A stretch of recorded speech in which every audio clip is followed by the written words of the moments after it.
Hey there, boys and girls. It's been a long time since we've rock and rolled. It's time for the Dirk Bradshaw special. I am Dirk Bradshaw, and tonight on the show, the ancient Mayan calendar predicts that we will be coming to the end of a cycle in the year 2012.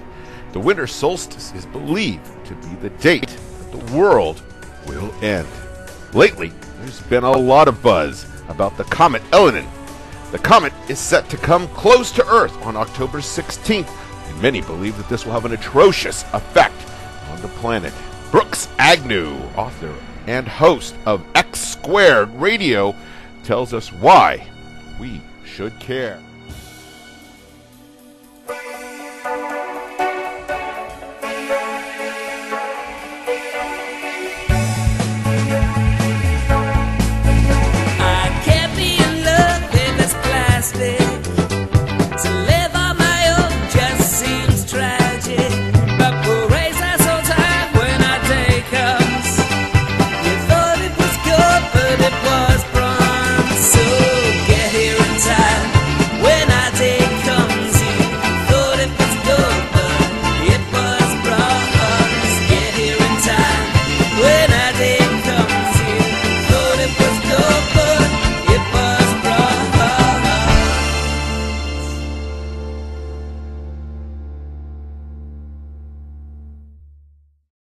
Welcome, Brooks.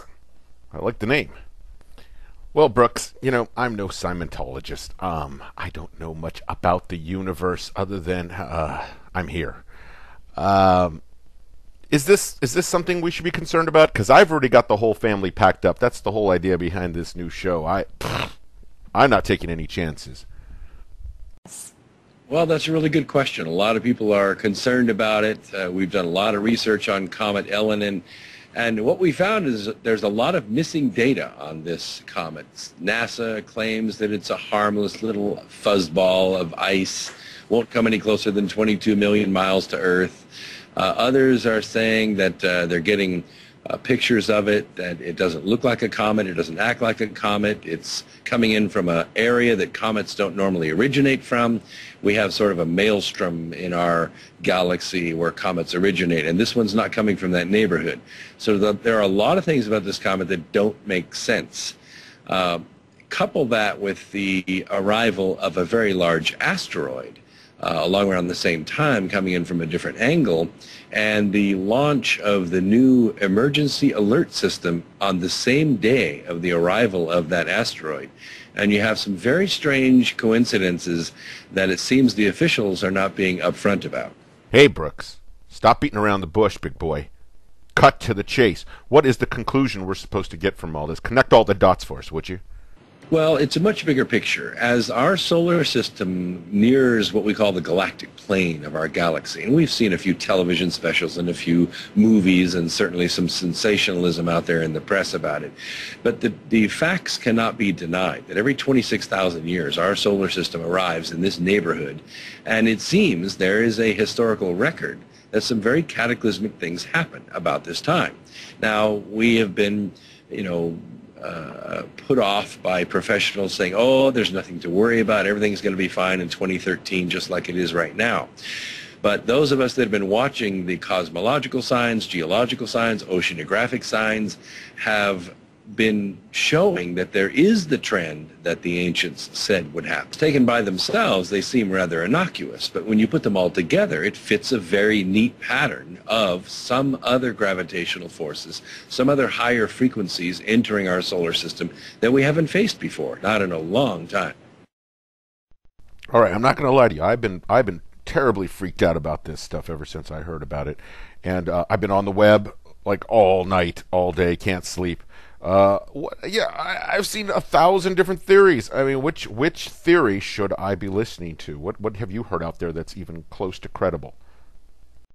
Well, what we should be aware of is that the projections by JPL of its actual path are highly estimated.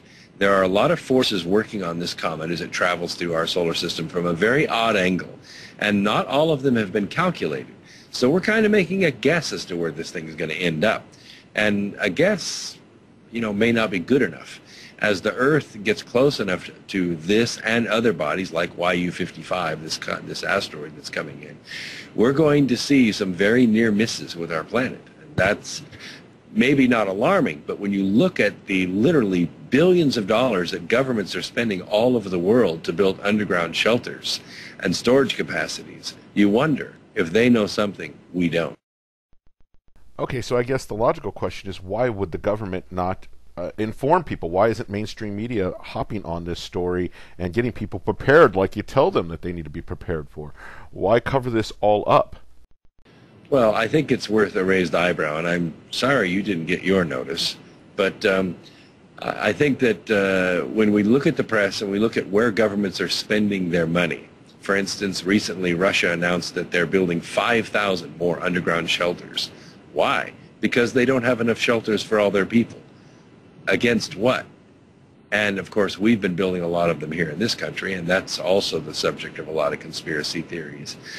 But if those kinds of shelters are being built, and we have, I've just about forgot about this one, NASA's little video warning that went out to all the family of NASA employees to get their food storage together, get their water storage together, have an escape plan so that they can go from where they are to where their family is should the communication systems be knocked out.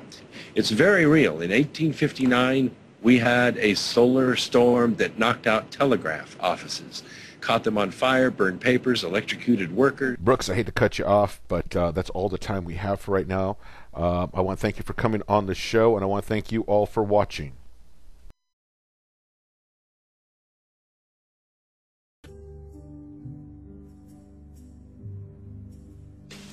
Network meeting. Nope. Mm-mm. Come on. No. No, come on. No. It doesn't matter how many times you say it. No. Who's going to be there? It's a network. Some of our pals. The president of the network, Sensational Shell. New vice president of programming, Melanie Perry. Oh, me. No. Nope, can't do it. Got a sharp pain right here. Oh, pain. Fine. You just go home. I'll come over there later, stick a red-hot poker up your ass, and we'll call it even. Okay. You got my address, right? And your poker size. Oh, man, I can't believe it's over. Where does the time go? Well, I see the fat lady's off the stage. She's looking right at me. It's time for me to go put her to bed. I hate goodbyes. So instead I'm going to say, until we meet again, I'm Dirk Bradshaw for the Cosmic News. Wake up.